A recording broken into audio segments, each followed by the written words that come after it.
ya ibihe byiza amwese mukomeza gukurikirana NB Zoom inkuru zacu ukuri kwawe umunsi ku munsi mu biganiro byacu by'imyidagaduro bigiye bitandukanye tuba twabazaniye biturutse kuri zimbuga nkoranyambaga dukoresha no mu gihugu cy'u Rwanda zicaho amajwi, amafoto, amashusho nka Instagram, TikTok, YouTube nkurikiraho kano kanya, Facebook, Twitter ndetse no kubitangazamakuru bakaba bazigarutseho.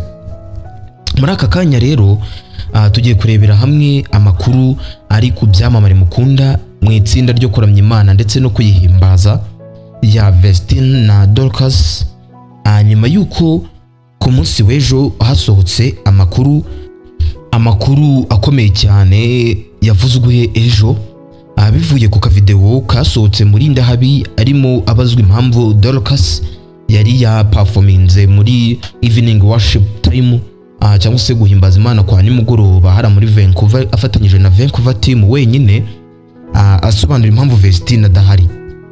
Irene yatangaje amagambo agira ati Vestine yari yagiye ku bitaro kureba, yari yagize ikibazo cy'intege nke akeye kutwo tuvideo mwari mwatubonye. Irene abisobanura ngo yari yagize intege nke, bari bagiye kumusuzumisha rero ku bitaro ngo barebe uko bamasha kuba bamu recoveringa cyangwa se bamusuzuma barebe ikibazo yaba afite ariko bidakomeye cyane. Rero ibyo bintu byahise bitera abantu ubwoba cyane, baravuga bati nagire agaruke. Murabona ko nubwo Dorcas nawe yarimo guperforminga ariko wabonaga ko ku maso yatishimye bitewe nuko iyo mukuru wa hari team nibwe bayuzuye kuko ni Vestine na Dorcas ndetse n'abarabe bari kumwe ntabwo bari bishimye, bari barimo kumusengera cyane kugira ngo abashe kuba yagaruka ba performing, dore ko no ku itariki ya mbere z'ukwezi kwa 11 bafite ikindi gitaramo ari muri Canada aho bazagikora muri Winnipeg. Nyuma y'ibyo rero abantu babigarutseho, abakunzi babo ku mbuga nkoranyambaga bagira ubwoba bwinshi cyane ndetse barasenga cyane bavuga ati Imana imudukirize kuko ntabwo byaba ari byiza. Ndetse hari n'abatanze ibitekerezo bavuga ko Vestine ashobora kuba twite, kariyo mpamvu icyo ngicyo nibaza ko atari ikibazo kuko arabyemerewe gutwita kuko afite umugabo wemewe n'amategeko ndetse no mu nzu y'Imana n'ababyeyi bemera kuko yaramukoye nabo baramutanga. Imana ibaha umugisha, bahabwa na certificate n'igihugu mu murenge ndetse no mu rusengero.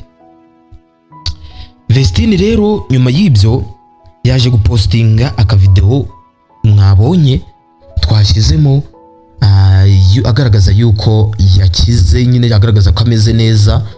Ndagira ngo ku video mwakabonye ndetse n'ifoto yako niyo twakoresheje kuri thumbnail ndetse na title twakoze twababwiraga ko Vestine yakize ameze neza, nyuma yuko mwarimo maze amasaha menshi mumbaza impamvu Vestine ntayarakira mu bitekerezo byanyu. Gusa nizere ko muri aka kanya muri gusubizwa ndetse kuba yakize. Hari n'amakuru meza cyane bafitiye yabo. Vestine na Dorcas bari gutegura ibitaramo muri Leta Zunze Ubumwe za Amerika, bakava Canada bakahita bajya muri Leta Zunze Ubumwe za Amerika bakabitegurayo nabyo bakabikorerayo. Mureke iyi nkuru nayo dukesha iki kinyamakuru Nyarwanda y'ibyo bitaramo cyaganiriye na Irene akabasha kuba yayibihamiriza. Tuyisome vuba dukubita tubangura. Gusa mwebwe gutangira ibitekerezo byanyu muri comment. Vestine mu mwakiriye mute ko yakize n'ibindi, na like na subscribe nyinshi. Mureke dusome vuba. Umutwe w'iyi nkuru wagira uti Vestine na Dorcas bari gutegura ibitaramo muri Amerika. Bagakomeza bagira ati mu gihe umuziki w'indirimbo zihimbaza Imana ukomeje gufata indi ntera mu kurwego mpuzamahanga, itsinda rya Vestine na Dorcas ryo mu Rwanda riri mu rugendo rwo kwagura imbibi z'ubutumwa bwaryo. Nyuma y'urugendo rw'intsinzi muri Canada aho baheruka gutaramira Vancouver mu gitaramo cyaranzwe n'amarangamutima n'umunezero w'abakunzi babo, abo bahanzikazi bari kwitegura gukomereza ibitaramo muri Leta Zunze Ubumwe za Amerika. Ariko kandi bagomba kubanza gutaramira abakunzi babo ku tariki ya mbere z'ukwezi kwa 11 2025 mu mujyi wa Regina muri Canada.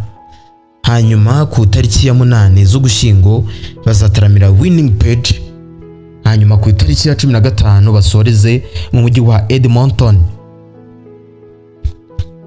Irene Murindahabi usanzwe ari umujyanama wa Vestine and Dorcas yabwiye ikinyamakuru Nyarwanda ko ibi bitaramo bizarangwa n'ubutumwa bw'ihumure, ibyiringiro n'urukundo rw'Imana kandi bigamije no gufasha abakunzi babo batuye hanze y'u Rwanda kubona uburyo bwo kubasanga hafi.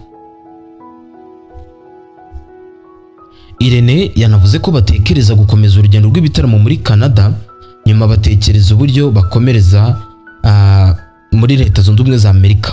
Irene yagize ati Canada ni nini cyane, turi gutekereza ko twakora ibitaramo byo kwizenguruka tukabona no kujya mu bindi bihugu nka Amerika.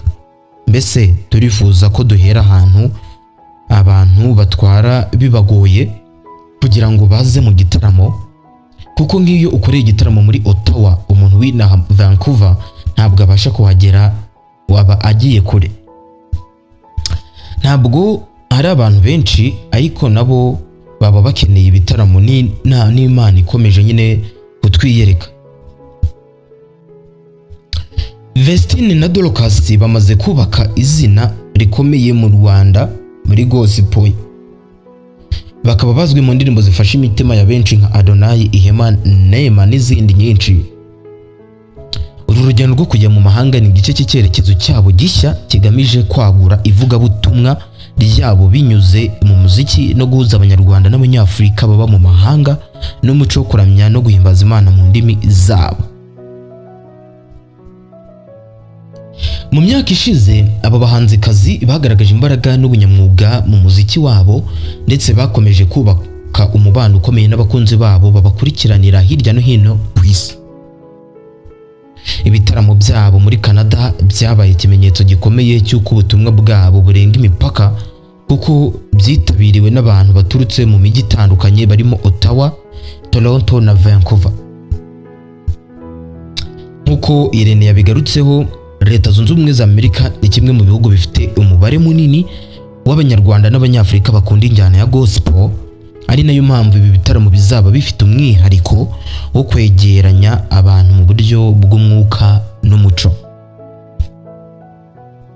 Vestine na Dorcas bazwiho ijwi ryuzuye ubwuzu, amagambo atuma umuntu yisubiraho ndetse n'uburyo basangira urukundo rw'Imana mu buryo bworoshye ariko bwimbitse.